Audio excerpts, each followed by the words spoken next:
Hola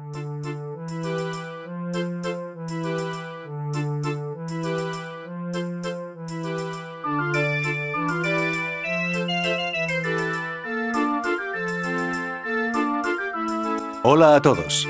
Bueno, en este video les hablaré de las peores consolas que encontré en internet. Ajajaja, no mames, ellos ya lo sabían, ellos sí vieron el título del video XD, pinche pendejo, ajajaja. Perdóname. Fue mi culpa y todo, uff. No es nada, lo sé. ¿Qué harías sin mi ajajaja XD? Ajaja, bueno, entonces, una cosa más, puta madre, ya sé que lo vieron, solo presento el jodido video y para tu información, cabrón, era sarcasmo. Ahora, continuemos el puto video. Me cabriaste, cabrón, uff. Necesito un momento, inicia el video. Joder.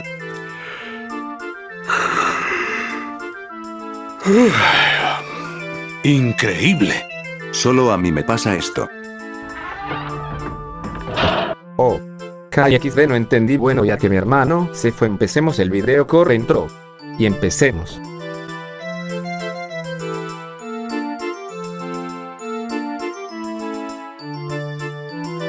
NGAGE. Nokia, en el fondo, fue una adelantada a su tiempo.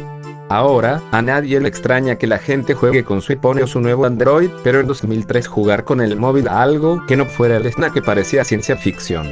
Sin embargo, Nokia lo intentó con una extraña fusión a la que dio en llamar NGAGE, que, si bien no fue un gran fracaso en ventas, con 2 millones de unidades vendidas frente a los más de 6 que esperaban, sí que se convirtió en el hazmerreír de la industria por culpa de un diseño que trataba de mezclar teléfono móvil, videoconsola, reproductor de MP3 y radio FM, no consiguiendo ser satisfactoria en ninguna de sus características. La máquina duró en el mercado hasta finales de 2010, y realmente su catálogo de juegos no fue nada desdeñable. Contó con un Tomb Raider, un Tony Hawk, Virtua Tennis, Call of Duty o Bomberman, aunque su calidad gráfica dejaba que desear, siendo benévolos, y los controles eran simplemente imposibles de manejar. Finalmente, NGAGE fue asesinada por culpa de su extraña fusión, y dejó el camino abierto a las nuevas opciones de los smartphones. Seamos sinceros, un teléfono que, para hablar, tiene que ser puesto en lateral y hablar con él como si fuera una empanadilla, no podía tener un gran futuro aguardándole. Bueno, ya está, se me pasó. Bueno, yo continúo. No podía faltar en esta lista, ni que sea saludando por la parte final. El CDI es recordado por todos los gamers como un bodrio, principalmente por los terribles juegos que sacaron de la franquicia Zelda, Link, The Faces of Evil y Zelda, The End of Gamelon a la cabeza, violando totalmente a la saga y dejándonos a todos con un palmo de narices. Pero, si tenemos que ser sinceros, el CDI también tuvo algún juego que merecía la pena, aunque, obviamente, no ha pasado a la historia. Hay que recordar el momento en el que CD salió a la palestra. Corría 1991 y en América los lectores de CD eran demasiado caros, por lo que el CD pretendía no solo normalizar el formato, sino, además, aumentar las capacidades del servicio mediante videojuegos basados en cinemáticas y en un sistema no demasiado refinado.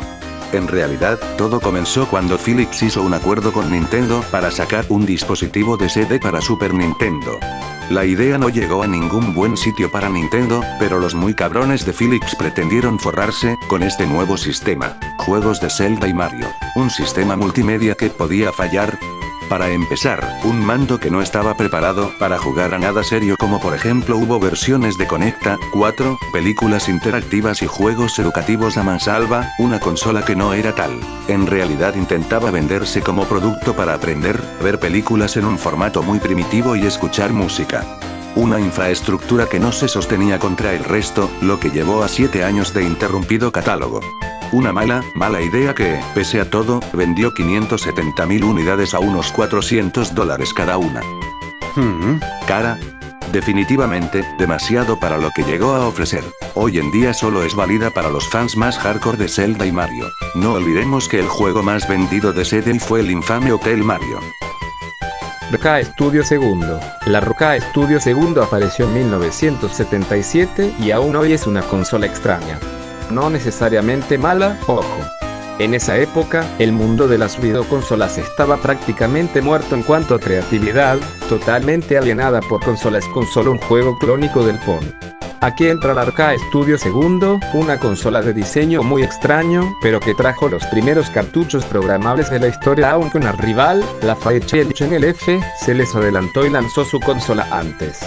Al margen de estas pequeñeces, y de que Atari 2600 salió poco después, comiéndose por completo el mercado, el control no era el mejor posible, esos mandos no extraíbles con 9 números, y los gráficos eran en blanco y negro, ¿no? La consola, para generar ilusiones, venía con plantillas de color que poner en la televisión, y hacía hacer que un juego pudiera ser 4 o 5 diferentes tan solo con cambiar la plantilla. Tan solo 10 juegos aparecieron, varios de ellos educativos y otros sobre béisbol, que hizo guerras espaciales. Tan extraña e injugable como divertida de recordar. Tigergame.com. No mierda, obviamente no nos referimos a la tienda de videojuegos, sino a una consola de 1997 que sacó al mercado Tiger Electronics. Game.com era una mezcla entre una verdad y una consola, con una pantalla táctil y un stylus que le ha valido la etiqueta de precursora de la Nintendo DS. En pobre y monocromo, claro. La consola podía conectarse a internet, por mucho que dudemos que alguien lo hiciera, y, aunque no vendió más de 300.000 unidades, para ser una portátil era bastante impresionante. Un Duke Nukem, un Mortal Kombat o el Resident Evil 2 aparecieron para la consola, que no acertó en su campaña de marketing, llamando idiotas a los consumidores, y que terminó en un fracaso. Quizá una consola adelantada a su tiempo, quizá es que en 1997, con la Game Boy Color anunciada, una consola monocroma de baja resolución, cuya batería borraba los datos cada 2×3, por lo que no servía como uno de sus grandes atractivos, ya no interesaba a nadie. Gaken Compact Vision Television Boy. El mismo año en que NES, o Famicom, para los más puristas, aparecía en Japón, otra consola trató de hacer su aparición estelar. La Gaken Compact Vision Television Boy, o simplemente Gaken Television Boy, una consola que apareció en 1983 de la mano de una empresa de la que no se volvió a oír hablar. Por solo 82 euros de la época, uno podía hacerse con un sistema francamente extraño. Una mano debía sostener la consola con la agarradera izquierda para evitar estropicios, mientras que, con la mano derecha, se controlaba un joystick en forma de T con botones en los lados.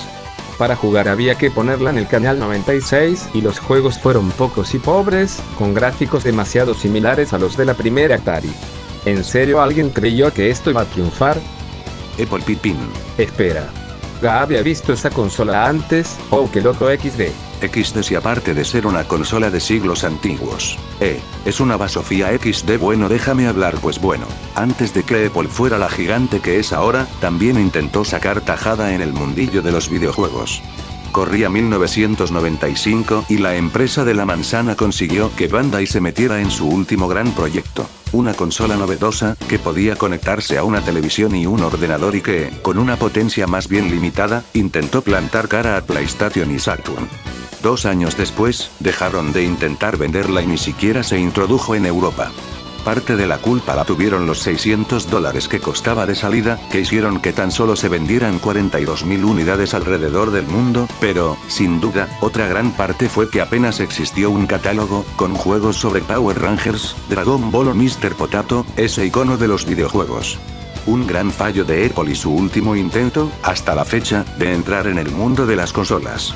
¿Pero a alguien le extrañaría que lo volvieran a intentar con una consola? Mattel y Perscal. Un año. Eso es lo que estuvo en las tiendas esta consola de Mattel, que presentaba ideas que más adelante se han renovado en juegos como Skylanders, la última aventura de Spyro, que no estaba muerto, que estaba de parranda XD.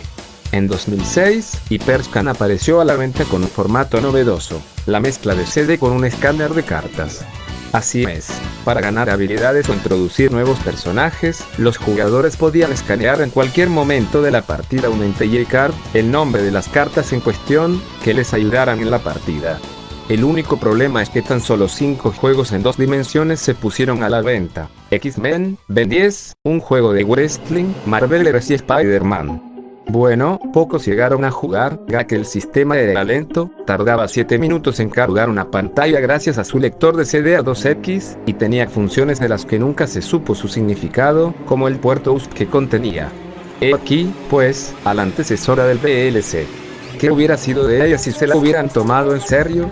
Eso nunca lo sabremos. Más que nada porque era imposible tomársela en serio. Nuam. Sí, todos sabemos que la PS2 era una consola que, además, leía películas, pero ¿quién escuchó hablar de un reproductor de DVD que permitía jugar a juegos? Nuam no fue una consola per se, sino más bien un software que fue usado en aparatos Samsung, Toshiba, Motorola o Arcai que duró francamente poco tiempo. La idea era hacer una especie de DVD expandido, hablamos, claro está, de antes de la salida del Blu-ray, que podía hacer zoom más lentamente o rebobinar mejor los discos. Solo 4 películas se llegaron a sacar bajo la tecnología Nuam, entre ellas, Dr. Dolittle 2 o El planeta de los simios, y los juegos sacados a la venta fueron 8, incluyendo un Space Invaders o un juego de Shin-Chan que solo apareció en Corea.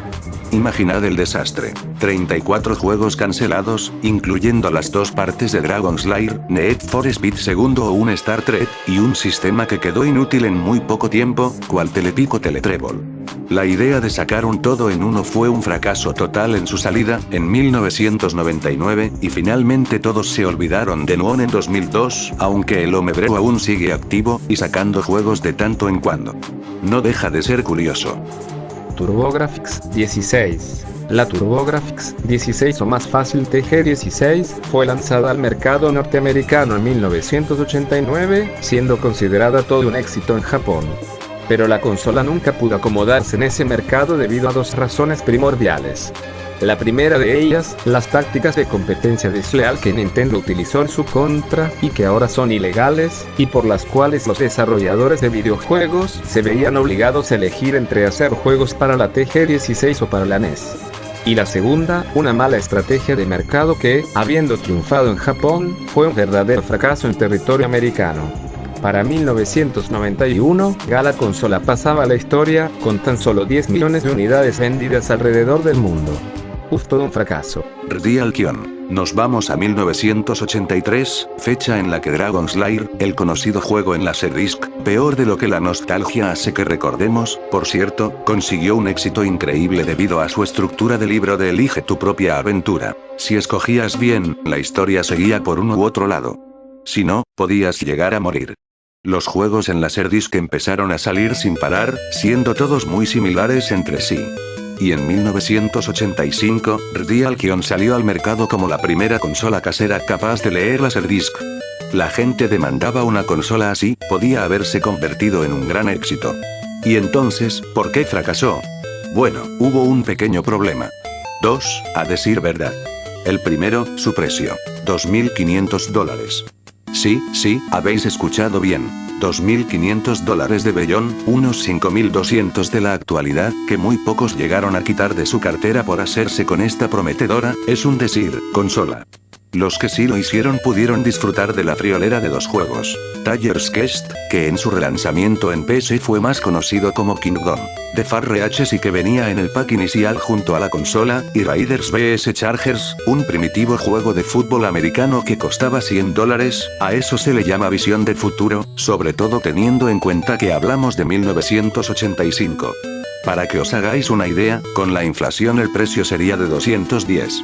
Una consola cuya existencia aún pocos pueden entender. ¿Sabéis lo más gracioso?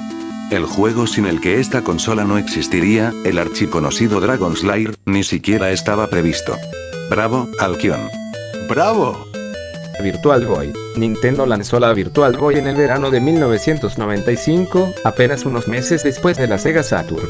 En ese momento, el mercado no era el ideal para una nueva consola, y con su precio de $180, esta no tan portátil consola no tuvo una muy buena acogida dentro del público consumidor.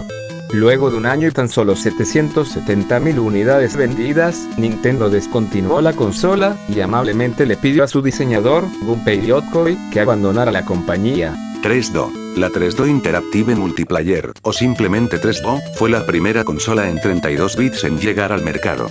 Diseñada por el fundador de EA, Trip Hawkins, esta pequeña fue lanzada al mercado en septiembre de 1993 bajo la marca Panasonic. A pesar de una campaña de lanzamiento masiva y una capacidad sin precedentes, la máquina no logró convencer al público para que pagara los exorbitantes dólares americanos 700 que costaba.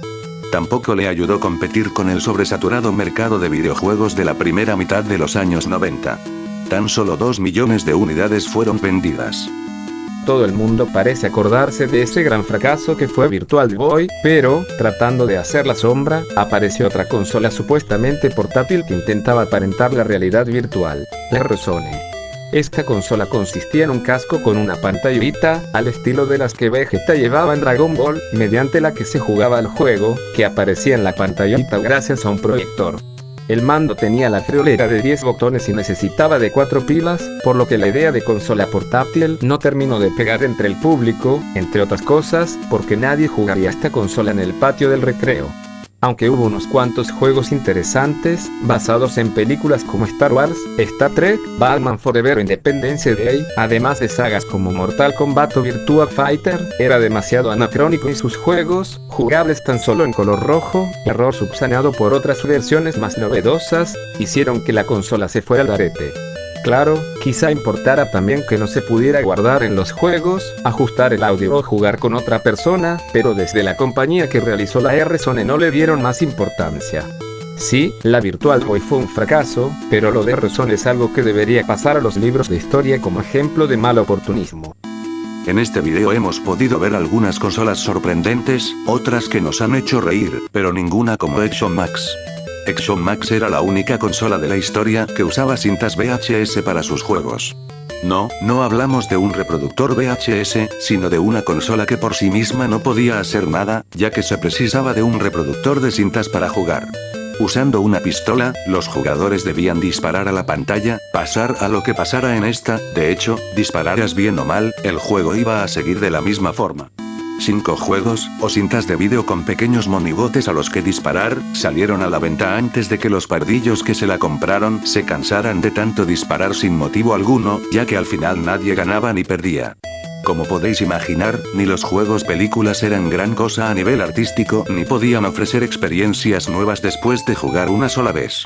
Como dos curiosidades, hoy por hoy se pueden hacer películas en DVD compatibles con Action Max y, aún más curioso, al final de los VHS se introdujeron trailers de futuros lanzamientos, algo así como unas no intencionadas demos. ¿Anticipó Action Max el futuro? No, claro que no.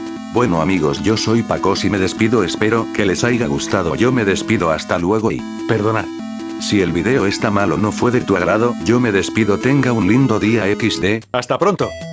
XD, bueno, yo igual me despido, no soy Diego y me despido, hasta pronto. XD, suscríbanse si les gustó, si no solo denle manita verde. XD, adiós.